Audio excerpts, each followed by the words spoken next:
Répondez-moi à ça. Quelle serait votre réaction si je vous disais que certaines de vos stars hollywoodiennes préférées sont racistes? Voici 15 célébrités qui, malgré leur charme et leur talent à l'écran, se sont montrées terriblement racistes hors caméra, à commencer par Walter Brennan.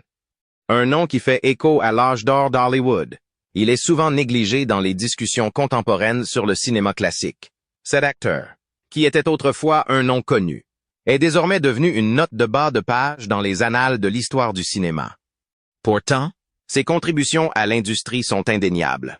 Avec 3 Oscars à son actif, le talent de Walter Brennan a été reconnu par ses pairs et par l'industrie dans son ensemble.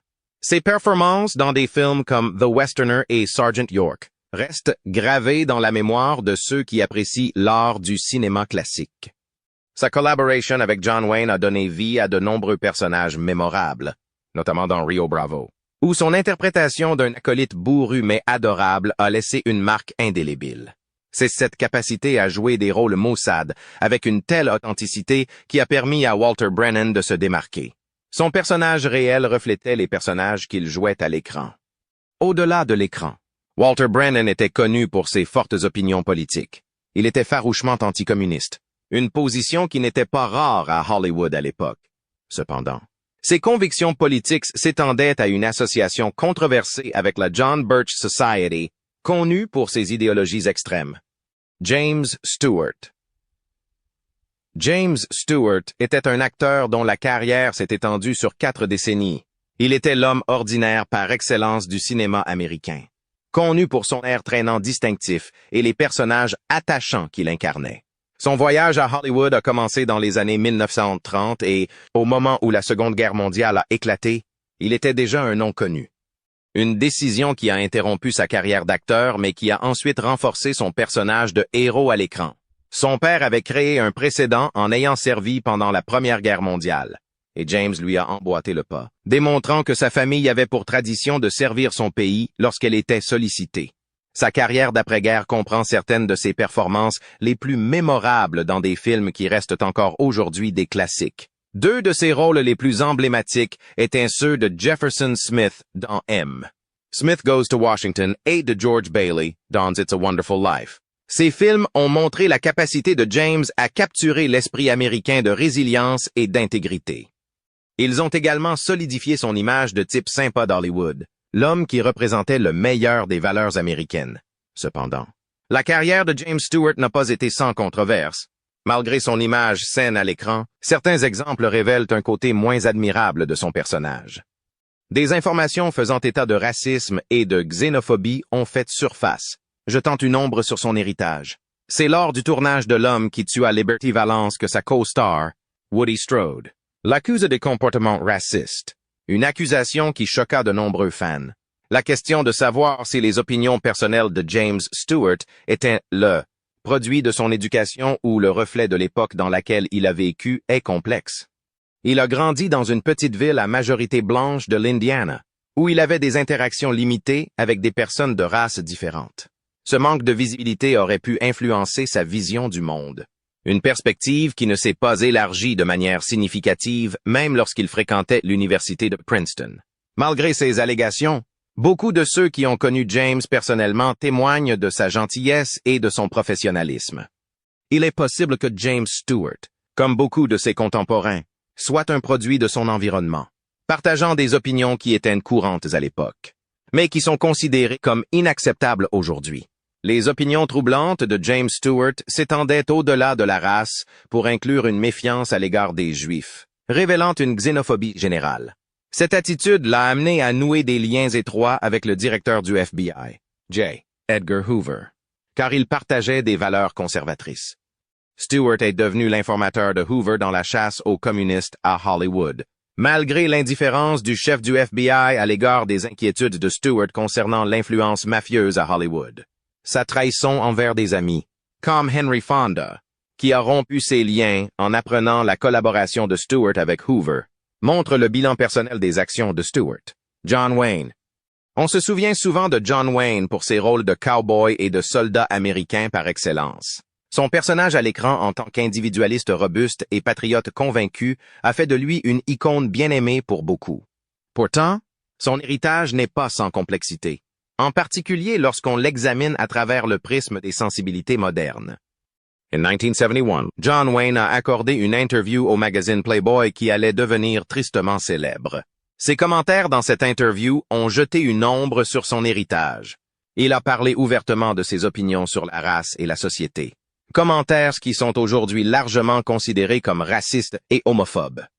Wayne a exprimé sa croyance dans la suprématie blanche et a fait des remarques désobligeantes à l'égard des Afro-Américains, suggérant qu'ils n'étaient pas encore suffisamment éduqués pour occuper des postes à responsabilité. Les opinions de Wayne sur la race n'étaient pas le seul aspect de son personnage qui a suscité des critiques. Son comportement hors écran ne correspondait pas toujours au personnage héroïque qu'il représentait. Contrairement à son contemporain James Stewart, dont la nature aimable permettait aux fans de réconcilier plus facilement l'homme avec les rôles qu'il jouait, la personnalité hors écran de Wayne était plus complexe et parfois problématique.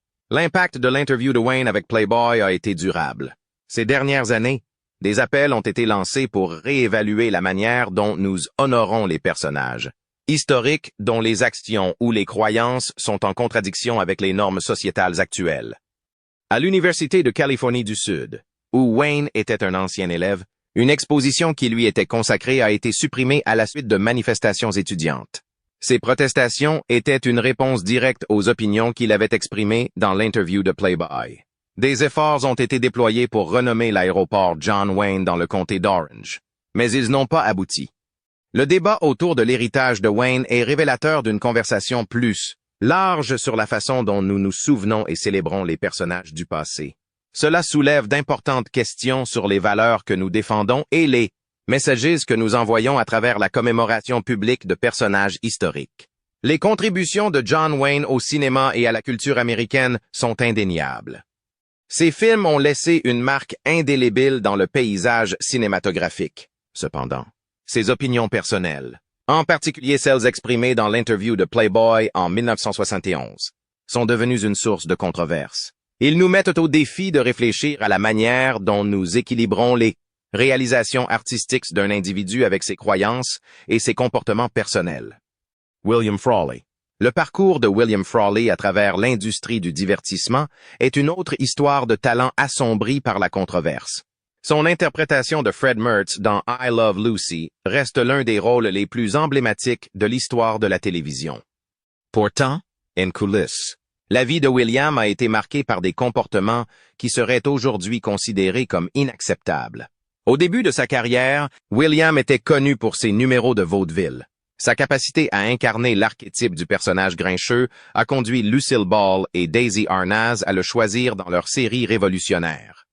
Malgré sa réputation de difficile à travailler, Daisy Arnaz a vu du potentiel chez William et a insisté sur son casting. Cette décision s'est avérée payante puisque la performance de William dans le rôle de Fred Mertz est devenue un rôle déterminant dans sa carrière. Tout au long de Lucy, les luttes personnelles de William contre l'alcool étaient bien connues. Malgré cela, il a réussi à maintenir un niveau de professionnalisme qui a permis à la production de la série de se dérouler sans problème majeur. Ses interactions avec ses co-stars n'ont cependant pas toujours été fluides. S'il entretenait une relation respectueuse avec Lucille Ball en raison de sa position d'autorité, ses relations avec Vivian Vance, qui jouait son épouse à l'écran, étaient moins amicales. Leurs échanges, souvent qualifiés de bisbilles, ont été source de tensions sur le plateau. L'attitude de William à l'égard de la race était plus préoccupante que ses disputes sur le plateau. Les rapports suggèrent qu'il a utilisé des insultes racistes, montrant les préjugés de son époque. Un tel comportement serait totalement inacceptable dans la société actuelle, où le racisme et la misogynie sont davantage pris en compte et rejetés. Les actions de William, y compris un incident au cours duquel il a agressé physiquement l'acteur Clifton Webb, montraient le contraste entre les normes sociétales du passé et du présent. Ne vous ennuyez pas encore. Nous sommes sur le point de dévoiler quelque chose d'incroyable que vous ne voudrez pas manquer. Continuez à regarder car le plus inattendu est encore à venir. Antoine Cumia.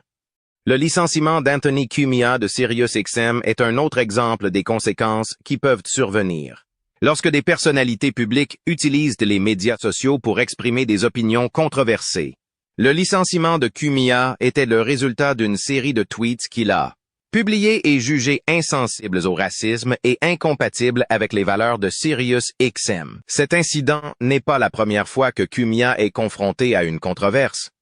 Sa carrière a été ponctuée d'exemples qui ont repoussé les limites du discours public acceptable. Dans le monde de la radiodiffusion et du divertissement, l'équilibre entre la liberté d'expression et le maintien d'un dialogue respectueux est délicat. Des personnalités publiques comme Cumia exercent une influence considérable et leurs paroles peuvent avoir des implications considérables.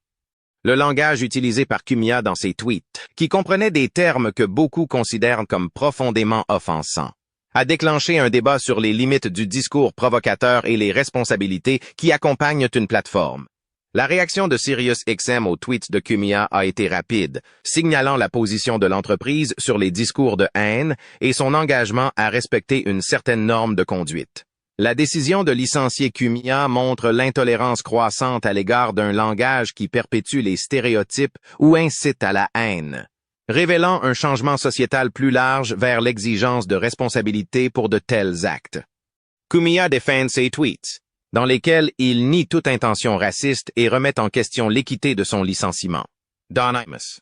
La référence faite par Don Imus à l'équipe féminine de basketball de l'université Rutgers, en utilisant un terme péjoratif, a suscité une indignation généralisée et a mis en lumière la présence persistante du racisme dans le discours moderne. Des mots comme couche, autrefois monnaie courante dans le lexique du racisme, ont été largement abandonnés dans le discours américain contemporain. Pourtant, lorsqu'ils ont été utilisés par Imus, ils ont fait ressurgir l'histoire douloureuse et la discrimination à laquelle les Afro-Américains ont été confrontés. Anne Sukanoff, expert in langues, a classé ces termes comme étant du racisme antique, soulignant leur nature dépassée et insensible dans la société d'aujourd'hui. Le contraste entre l'ancienne insulte et l'argot plus récent démontre la nature évolutive du langage désobligeant. Bien que Ho ait gagné en importance dans le hip-hop et la culture populaire, il a également fait l'objet de critiques et d'appels à la censure en raison de ses connotations offensantes. Les débats qui ont suivi les commentaires d'Imus reflètent la lutte continue au sein de la culture américaine pour se réconcilier avec son passé d'esclavage et de discrimination. La réponse rapide de CBS Radio et de MSNBC, qui a abouti à la suspension d'Imus, montre une intolérance sociétale pour un tel langage. Cependant, les demandes de licenciement formulées par d'éminents dirigeants noirs comme Al Sharpton et Jesse Jackson indiquent que les excuses à elles seules ne suffisent pas pour aborder les problèmes profondément enracinés d'insensibilité raciale. Le point de vue de Randall Kennedy, professeur de droit à Harvard, selon lequel le contexte et l'intention derrière l'utilisation du nappy head sont cruciaux pour comprendre son impact.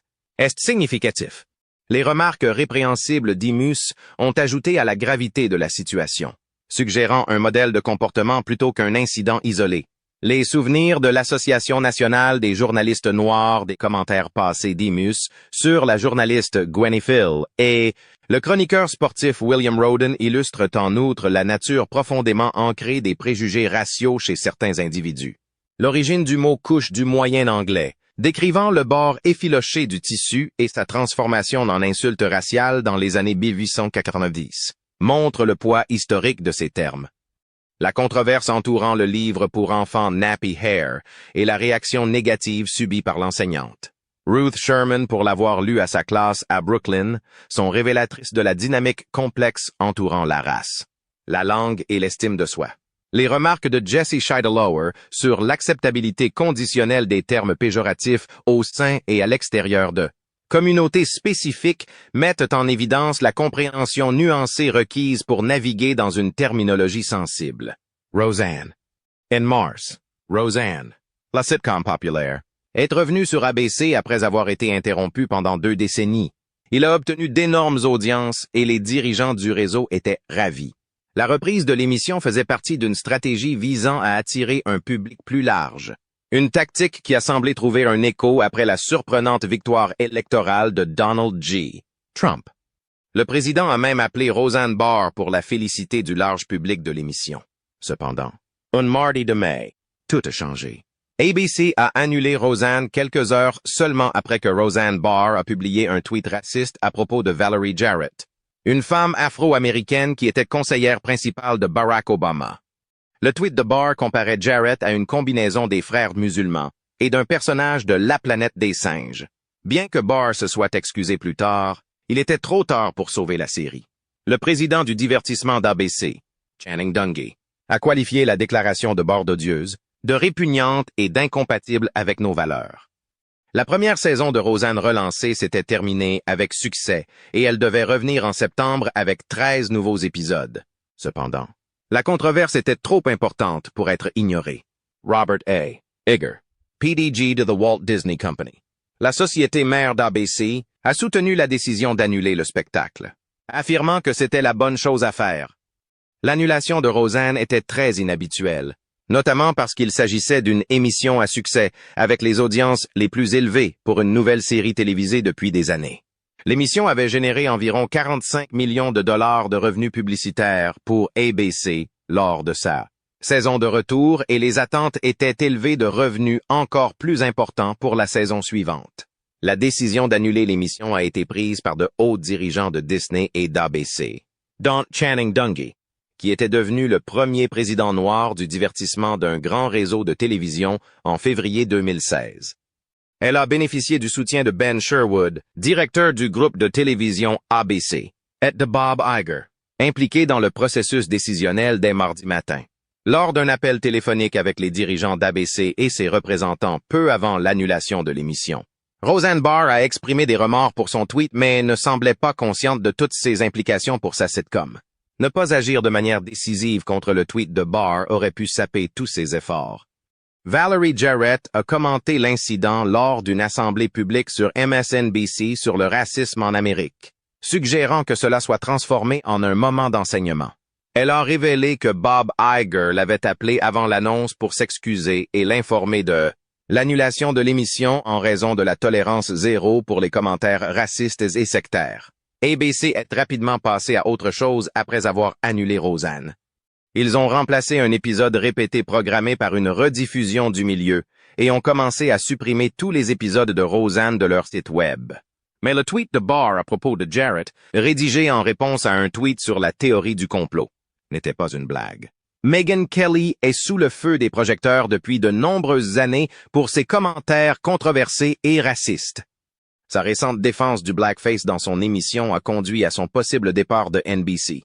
Beaucoup soutiennent que NBC n'aurait jamais dû embaucher Kelly en raison de ses antécédents de démagogie raciale chez Fox News. Son parcours comprend de nombreuses déclarations offensantes pour lesquelles elle n'a pas correctement reconnu ni présenté ses excuses. L'une des expériences notables avec Kelly a eu lieu lors d'un débat en direct au cours, duquel elle a défendu les nouveaux Black Panthers comme une menace pour les bonnes personnes. Une autre fois, il y a eu un désaccord sur une légende faisant référence à Michelle Obama comme à la petite maman d'Obama. Kelly a rejeté les critiques comme étant une blague de mauvais goût et insensible au racisme. Ces incidents n'étaient pas isolés, puisque Kelly a fait de multiples allégations racistes au fil des ans. Les remarques controversées de Kelly incluent l'affirmation que Jésus et le Père Noël sont blancs et la critique d'un adolescent noir en maillot de bain qui a été coincé par la police. Elle a également laissé entendre que Sandra Bland serait encore en vie si elle s'était conformée aux ordres de la police. Kelly a rejeté un rapport du ministère de la Justice sur les préjugés raciaux au sein du service de police de Ferguson, arguant que le racisme existe dans de nombreuses entreprises. Elle invitait fréquemment Mark Fuhrman, un ancien flic connu pour ses propos racistes, à discuter des questions raciales et de la brutalité policière dans son émission. Kelly a affirmé que la communauté noire avait une mentalité de voyou et a critiqué les discours de Michelle Obama sur la discrimination comme promouvant une culture de victimisation. Cette semaine, Kelly a fait face à des réactions négatives pour avoir déclaré que le blackface était acceptable à Halloween. C'est pourquoi elle a présenté ses excuses. Pourtant, ses commentaires précédents ont porté préjudice aux communautés de couleur sans qu'une responsabilité similaire soit rendue. La décision de NBC de l'embaucher, malgré son passé controversé, met en évidence un problème systémique. Son histoire de commentaires racistes a souvent été ignorée ou minimisée par les grands médias qui ont contribué à son ascension. Les journalistes blanches ont souvent salué Kelly comme une icône féministe, ignorant son insensibilité raciale, comme l'a souligné la militante Rachel Cargill, Les femmes blanches qui négligent le racisme chez les autres donnent de la priorité à la blancheur plutôt qu'à la féminité. Les excuses en larmes de Kelly ne semblaient pas sincères à de nombreuses femmes de couleur. La militante Rachel Cargill s'est demandé si les larmes de Kelly étaient dues à la peur de perdre son emploi plutôt qu'à de véritables remords. Mais connaissez-vous Taylor Selfridge? Continuez à regarder car elle pourrait être la plus choquante à ce jour. Don Cherry, commentateur de hockey canadien. Don Cherry, connu pour ses costumes flamboyants et ses commentaires controversés, a été licencié après avoir tenu une remarque à caractère raciste lors de l'émission de samedi. Le président de Sportsnet, Bart Yabsley, a souligné que le sport devrait unir les gens et non les diviser. Suite à des discussions avec Cherry, il a été décidé qu'il devait se retirer immédiatement. Cherry, qui a entraîné les Bruins de Boston pendant 5 saisons dans les années 1970, animait le segment Coach's Corner avec Ron MacLean lors de Hockey Night in Canada depuis 35 saisons.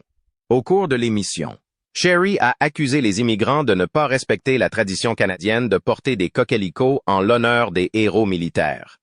Ses mots exacts étaient « Vous aimez notre mode de vie, aimez notre lait et notre miel. Au moins, vous pourriez payer quelques dollars pour des coquelicots ou quelque chose comme ça.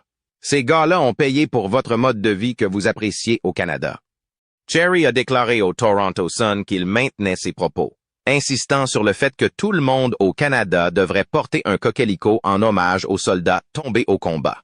Il a mentionné ses visites dans des bases militaires, ses voyages en Afghanistan avec des soldats canadiens et ses honneurs rendus aux troupes tombées au combat à Coach's Corner comme preuve de son engagement envers cette tradition.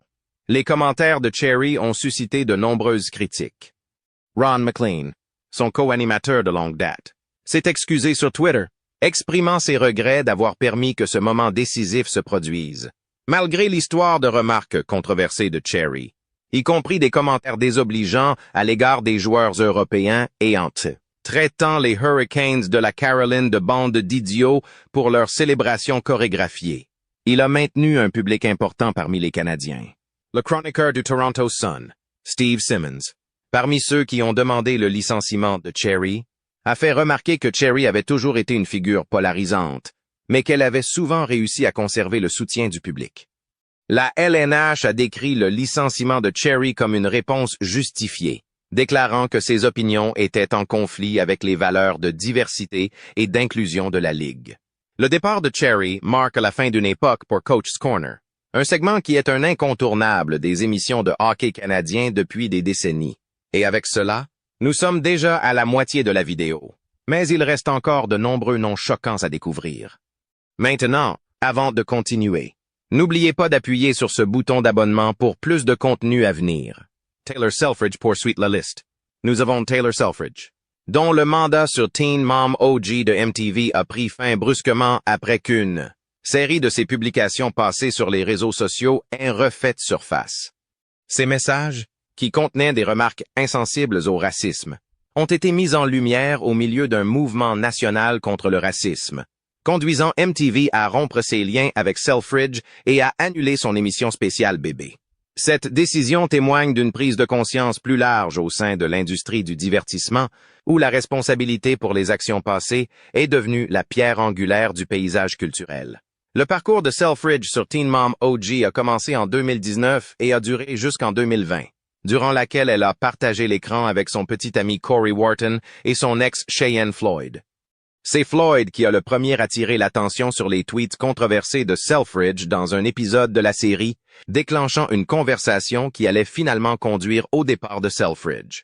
Pour sa défense, Selfridge a déclaré que les tweets dataient d'une époque où elle était plus jeune et moins consciente de leurs implications négatives, affirmant qu'elle les considérait comme humoristiques plutôt que nuisibles. Elle a reconnu son erreur et a exprimé le désir de tirer profit de cette expérience. Au lendemain de son licenciement, Selfridge s'est retirée sur son compte Instagram désormais privé, où elle a présenté ses excuses et exprimé son intention d'aller de l'avant et d'être la meilleure version d'elle-même. Elle a souligné que ses actions passées ne définissent pas sa personnalité actuelle et a demandé le respect de sa décision d'offrir une vie normale et saine à sa famille. De plus, Selfridge a déclaré son départ de Teen Mom OG comme un choix personnel, invoquant un manque de respect pour le style de vie de la télé-réalité et son application sélective des règles. L'émission spéciale annulée, Teen Mom OG at Home, Corey and Taylor's Baby Special, était destinée à documenter le parcours de grossesse de Selfridge pendant la pandémie de coronavirus avec des images auto-tournées. Wharton avait partagé son enthousiasme pour la première avec ses abonnés Instagram, faisant allusion aux luttes et aux joies capturées dans la spéciale. Cependant, l'émission spéciale n'a jamais été diffusée et l'histoire de Selfridge est devenue un autre exemple. Des conséquences qui peuvent suivre les personnalités publiques longtemps après leurs actions initiales. Hartley Sawyer. Dans le monde des médias sociaux, les actions du passé peuvent souvent jeter de longues ombres sur le présent. C'est une vérité que Hartley Sawyer, ancien de la série The Flash de la CW, ne connaît que trop bien. 16 tweets passés, remplis de contenu que beaucoup trouvent offensant, ont refait surface, conduisant à son retrait de la série populaire. Les tweets en question, remontant à avant l'époque de Sawyer sur The Flash, contenaient un langage misogyne, raciste et homophobe. Ces messages, pour lesquels Sawyer s'est depuis excusé, ont été mis en lumière au milieu d'un débat national plus large sur le racisme systémique après la mort de George Floyd. La décision de licencier Sawyer a été prise par la CW en collaboration avec les producteurs et producteurs exécutifs de la série, Eric Wallace. Leur déclaration commune mettait l'accent sur un engagement en faveur de valeurs qui promeuvent un environnement sûr et inclusif, déclarant clairement que les remarques désobligeantes ciblant toute race, origine ethnique, origine nationale, sexe ou orientation sexuelle ne seraient pas tolérées. Cet incident n'est pas isolé dans l'industrie du divertissement. Cela fait écho à des situations antérieures où des personnalités publiques ont été confrontées à des conséquences pour leurs paroles ou leurs actes. En 2018, ABC a annulé la renaissance de Roseanne après un tweet à caractère raciste de Roseanne Barr. De même, Kevin Hart a démissionné de son poste d'hôte des Oscars 2019 en raison de tweets homophobes antérieurs. Et Shane Gillis a été libéré de Saturday Night Live suite à l'émergence d'insultes raciales et homophobes. Les excuses de Sawyer, publiées sur Instagram, exprimaient de profonds regrets pour son comportement passé. Il a reconnu que ses tentatives d'humour étaient blessantes et inacceptables, déclarant qu'il avait honte de ses actes. Et d'après cela, nous sommes si près de la fin. Paula Deen. L'année dernière, Deen a été confronté à un scandale de discrimination raciale qui a ébranlé les fondations de son empire culinaire. Son aveu d'avoir utilisé un langage insensible à la race dans le passé a conduit à l'annulation de son émission de cuisine et à la perte de nombreux sponsors. Cet événement marque un tournant important dans sa vie et sa carrière. Dans une interview en larmes avec Matt Lauer au Today Show, Deen a insisté sur le fait qu'elle n'était pas raciste. Mais l'interview a révélé un manque de compréhension quant à la gravité de ses aveux. La controverse ne concernait pas seulement l'utilisation d'un mot désobligeant. Elle concernait également l'aveu de Deen de fantasmer sur un mariage de style plantation du Sud avec des serviteurs afro-américains, ce qui évoquait de douloureuses connotations historiques. Un an plus tard, Deen est revenu au Today Show, apparemment une personne différente de celle qui y avait siégé auparavant. Elle a exprimé son incapacité à se reconnaître dans les images de l'interview précédente et a suggéré qu'elle aurait peut-être dû demander des soins médicaux plutôt que d'être exposée au public pendant cette période tumultueuse. La difficulté de Deen à comprendre la réaction négative est évidente. Elle a admis qu'il lui avait fallu du temps pour comprendre pourquoi ses paroles, prononcées 30 ans auparavant, avaient provoqué une telle indignation.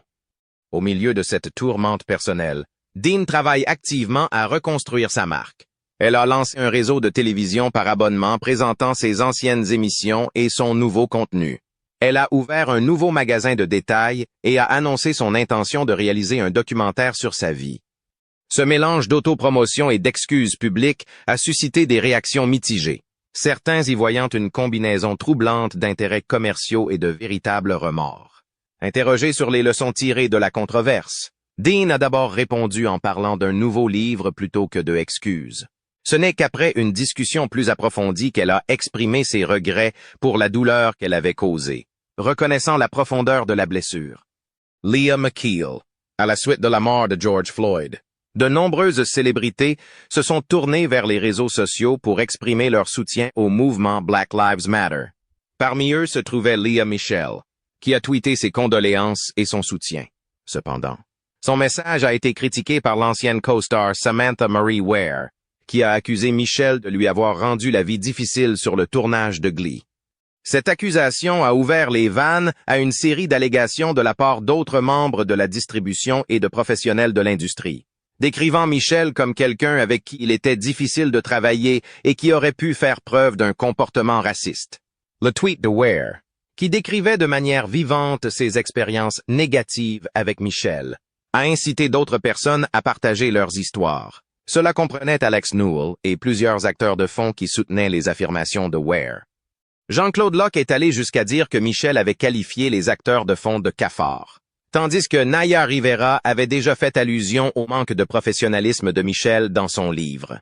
Heather Morris, une autre ancienne de Glee, est intervenue, reconnaissant le comportement désagréable de Michele, mais mettant également en garde contre la qualification de raciste sans connaître ses convictions.